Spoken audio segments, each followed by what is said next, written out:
ብቻዬን ነው የተውከኝ ነጽዬ። ማንን አስተዋወከኝ ነጽ? እንዴ መጣው አትጥራው ነጽን አትጥሪው አልካት ማሚን። ወይኔ አስሪን አትጥሪው አልካት። ነጽዬ መጣው ደረስኩ ትንፋሽ ላይ አመለጥክ ነጽዬ። እንዴ ላለፉት 29 ዓመታት ነጽዬ የተለያየ ነው። አንድ ወር አይሆንም ነጽዬ። ሁሌ ጋቢና ውስጥ ነው ያለው አንተ አለ ነጽዬ።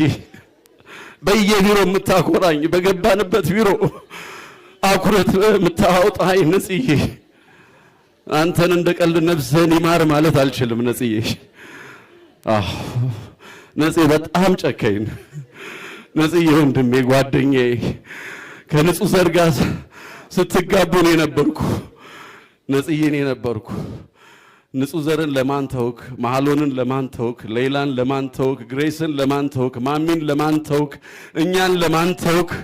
ነጽዬ ነጽዬ አንተ ምንም አትሆንም። ንጹህ ቦታ ነህ። ሰፈር ላይ የሚጠብቁ ልጆች አሉ። ማታ ማታ ስትገባ ብር የምታደላቸው እነሱ ልጆች ትናንት እያስለቀሱን ነበር።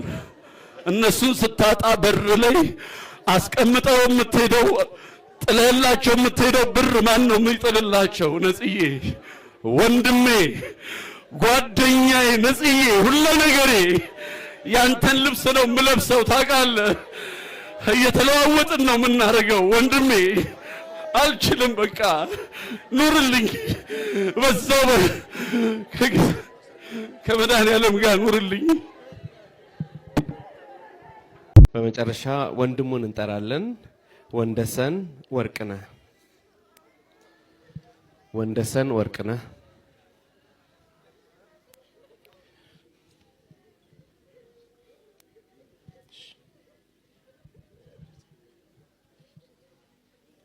ወንድሜ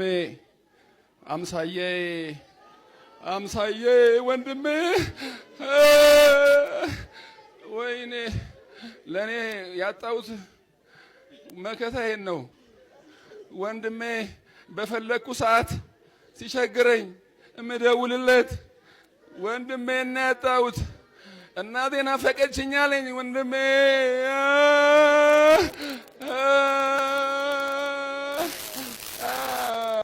ወንድሜ የዋህ ነው ወንድሜ፣ ደግ ነው ሁሉ ሰው።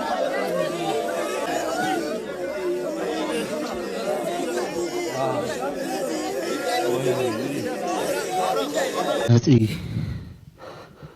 ሙሉ በኩልሄ ነጽ ሙሉ ጊዜ ማጥፋት ነው። ምንም ልል አልችልም፣ ግን አለብኝ ተስፋዬ ሀብቴ ምዳዝር መጥቶላችኋል፣ ተቀበሉት። እኛም ወደዛው ነን። ነፍስ በሰላም ተረፍ። የሳቅ ግብዓተ መሬቷ ተፈጸመ። ሰው የሆነ ኢትዮጵያዊ ሁሉ አንድ ቤተሰቡን ዛሬ ቀብሯል። ከኦራኤል ሰፈር የፈለቀችው ሳቅ በቲያትር ቤቶች አድርጋ በቲቪያችን መስኮት ዘውትር የምትታይ የነበረው ከዚህ በኋላ ያቺ ሳቅ የለችም። ከብዙ ድባቴዎች ትንወጣበት የነበረው ስናየው ገና ሳያወራልን ሲያስቀን የነበረው ሰው ከዚህ በኋላ ዛሬ የለም። ሁሌም አጠገባችን እንዳለ አንድ የቤተሰብ አባል ያክል የምንቆጥረው ነፃነት ወርቅነህ ዛሬ ከኛ ጋር የለም። አይታሰብ ያመለጠሽ ነፍስያ፣ ብዙዎቹን ያስደነገጠ ህልፈት።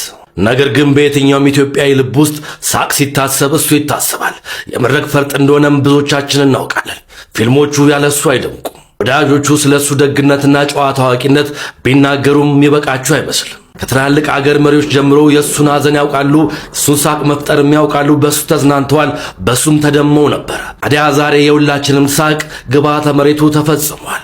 ነፃነት እንዳለው እንደፈለገው ከአያቱ ጎን መቀበር ሳይችል በስላሴ ካቴድራል አንተ የሁላችንም ነህና ሁላችንም ልናይ ይገባል፣ ግብዓተ መሬትም እዚህ መፈጸም አለበት ተብሏል። ዛሬ ሳቅ ግብዓተ መሬቷ ተፈጽሟል።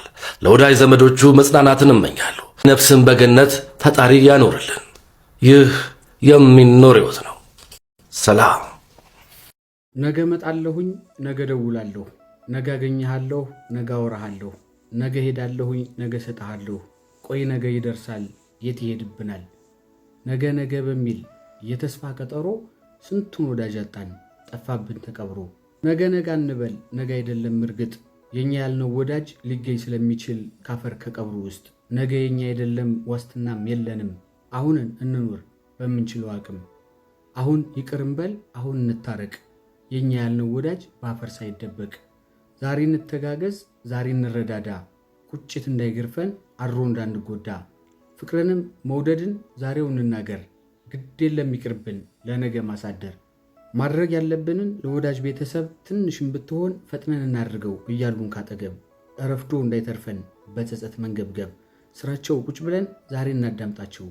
አዎ ሳናጣቸው አለሁም በላቸው።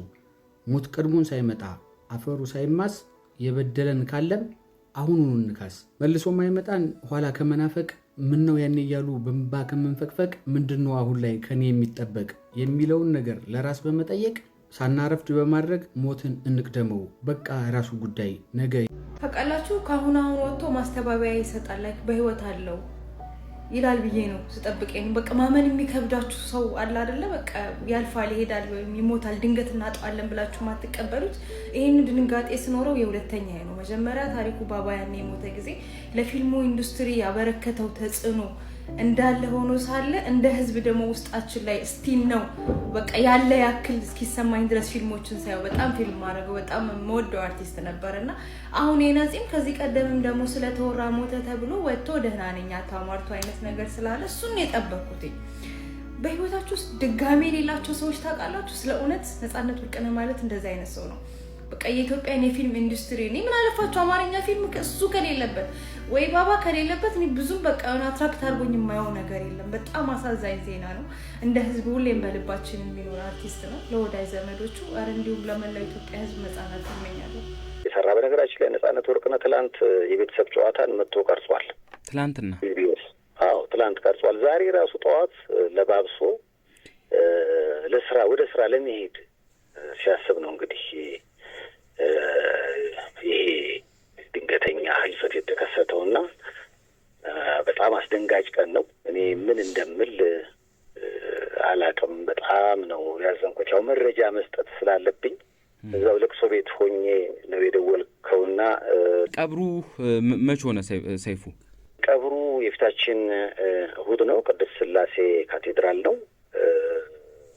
ጠዋት 2 ሰዓት ተኩል ቦታው ላይ መገኘት እስከ 6 ሰዓት የተለያየ ዝግጅት ስላለ ነፃነት ወርቅነህን ስራዎቹን ህይወቱን የሚዳስሱ ዝግጅቶች ስነ ስርዓቶች ይኖራሉ። ምንድን ነው የሆነው? ሞተ። በቃ ምን ሆኖ ነው ዳሬ? በእግዚአብሔር ምን ሆኖ ነው? ሞት ነበር። ጉበት ፊቱ ያስታውቅ ነበር በጣም አይደል? ተኝቶ ነበር ብዙ ዳሬ? ተኝቶ ነበር ብዙ? አይ ዛሬ ነው ታረ ሄዶ በእግሩ ሄዶ ሆስፒታል ሲያመው ደህና ነበር ማታ? ኧረ ጠዋትም ስራ ሊገባ አማማኝ ብሎ ከምር ነው ስራ ሊገባ? አዎ እንዴ አዎ መጣች። በኋላ ደውልልሻለሁ። እሺ ዳሬ በቃ እሺ ተመልካቾቻችን ምናልባት ሰይፍሻ የሞቱን መንስኤ በተመለከተ ግን የተባለ ነገር አንተም የሰማኸው ነገር ይኖር ይሆን? እንግዲህ ተፈጥሯዊ አሟሟት ነው ማለት ያመው ነበረ በተለያየ ጊዜ። እኛም እንደ ቤተሰብ እንደ ጓደኛ የምናውቀው ነገር አለ። ግን አሁን ደግሞ መጨረሻ ላይ ተሽሎት ነገር ነበረ። በቃ እየታገለ ነው አንዳንዴ የሚሰራው እንጂ ህመም አለ። ያ ህመም እንግዲህ በጊዜ ሂደት ይሻለው ይሆን? አንዳንዴ ይሻልህና አንዳንዴ ደግሞ ሳይሻልህ ይቀር የለ? ልክ እንደዛ ነገር ሆዶ በቃ እየተሻለው እኔ ተገናኝተናል። የዛሬ 15 ቀን አግኝቼዋለሁ። እኔ ለሰይፉ ቤቤስ ቀረጻ ስገባ እሱ ቤተሰብ ጨዋታ ቀርጾ ሲወጣ እና በጣም በቃ እንደውም በቃ አማረብህ ተባብለን በቃ አምሮበት በቃ በጣም ለየት ያለ ነገር ባይቻው የተሻለ ነው። በቃ ጥሩ ላይ ነኝ። በጣም የሚገርመው ነገር ፍሬሽማን የሚለውን ቲያትር አውሮፓ ይዘው ለመሄድ ከነ አስናቀ ጋር ተነጋግረው ወዳጁን አስናቀ ሪሄርሳል ላይ ነበሩ። እየተጠና ነበረ እና አውሮፓን ለመዞር ማለት ነው። እና በቃ ትልልቅ ሀሳቦች የነበሩት ለቤተሰቡ ለልጆቹ የተለየ ፍቅር ያለው ሀገሩን የሚወድ በዚህ ላይ ሳቅ ለመፍጠር ሁሉ ጊዜ የማይተኛ እኔ እንጃ። ሰው ግን ያው አላህ ይራህምህ የማትሉት ሰው አንዳንድ ጊዜ ወላሂ በጣም ያሳዝናልና ነጻነት ወርቅነህ ትንሹም ትልቁም ሃይማኖት ሳይለይ ሙስሊሙም ክርስቲያኑም ሁሉም ሰው ያዘነለት ሰው ነውና በጣም መልካም ሰው እንደሆነ ነው። ያው ሁሉም እንግዲህ አንዲ ስለሱ መጥፎ ነገር የሚያወራ እንኳን እሰይ እንደዚህ እኮ ነበር እሱ ደግ ሞተ የሚባል ሰው አይደለምና እንዲህ አይነት መልካምነት ለሁላችንም ያስፈልገናል። መልካም መሆን በአላህም በፈጣሪም ዘንድ እንድንወደድ ያደርገናል፣ በሰዎችም ዘንድ እንድንወደድ ያደርገናል። እና እኔ ከዚህ የተማርኩት በቃ መልካም ለሰዎች መልካም መሆን እንዳለ ብን ተምሬያለሁ። እናንተስ ምን ተማራችሁበት? እና የሱ ሞት እንግዲህ ከዚህ በኋላ ያው አላመንም ብንልም ወጥቶ ማስተባበያ ቢሰጥስ አልሞትኩም አለሁ ቢልስ ብንልም ነጻነት ወርቅነህ ሞቷል። ግን ሁለተኛ ሞት በእኛ በሙስሊሞች ደግሞ ሁለተኛ ሞት ሞቷል ብለን ነው የምናምነው። አንደኛ ያው ሙስሊም ሳይሆን በመሞቱ እጅጉን እናዝናለን። እና ቢያንስ አንድን ሰው ሲሞት የራሳቸውም ሰው ሲሞት አላህ ይራህመው አላህ ይዘንለት ስትሉ የሆነ የሚቀላችሁ ነገር አለና ለነጻነት ወርቅነህ ይሄንን ባለማለታችን እጅጉን አዝነናልና ያው ለቤተሰብ ሶብር ይስጣቸው ነው የምንለው። ሌላ ምንም የምንለው ነገር የለምና ድንገተኛ ሞት አለ። እንደዚህ እንግዲህ ማክሰኞ ዕለት ቪዲዮ ቀርጿል። ጧትም ስራ ሊገባ ነበር። ከዛ ትንሽ ሲያመው ለጓደኛው ደወለ። ሐኪም ቤት ሄደ። ሐኪም ቤት እዛው በቃ ወዲያው ነው የሞተውና ቆም ያለሁ ብለን እኛ አለን ብለን ሞትን ሳናስታውስ የምንኖር ሰዎች ሞትን እንድናስታውስ አድርጎናልና ለወደፊት ለአኸራችን እንድንዘጋጅ ኸይር ነገር እንድንሰራ በኸይር ነገር ላይ እንድናዘወትር ትምህርት ይሆነናል ብዬ ነው የማስበው እኔ የነጻነት ወርቅነህ ሞትና ሁላችንም አላህ ሱብሃነሁ ወተዓላ በሸሃዳ በላኢላሀ ኢለላህ የምንሞት አላህ ያድርገን። መጨረሻችንን አላህ ያሳምርልን። የዛሬው ቪዲዮ ይሄን ይመስላል። አሰላሙ አለይኩም ወራህመቱላሂ ወበረካቱ። አንዳንድ ሰዎች ሂዳያን ሳያገኙ ሞት ቀድሟቸው እችን ዓለም ለቀው በሚሄዱበት ሰዓት አላሁመ እግፊር ለሁ ወረሐምሁ ማለት በማንችልበት ሰዓት በጣም ነው ቅስም የሚሰብረው። መልካም የሆኑ ሰዎች እችን ዓለም ለቀው ሲሄዱ ዛፍ ቅጠሉ ነው የሚያለቅስላቸው። ምክንያቱም መልካሞች ስለሆኑ። የአርቲስት ነጻነት ወርቅነህ ሞት ሁላችንም አሳዝኖናል፣ ሀዘን ተሰምቶናል። እንደ ሀገር ልጅ እንደ ሀገር ባለውለታ የተሰማንን ሀዘን መግለጽ እንፈልጋለን።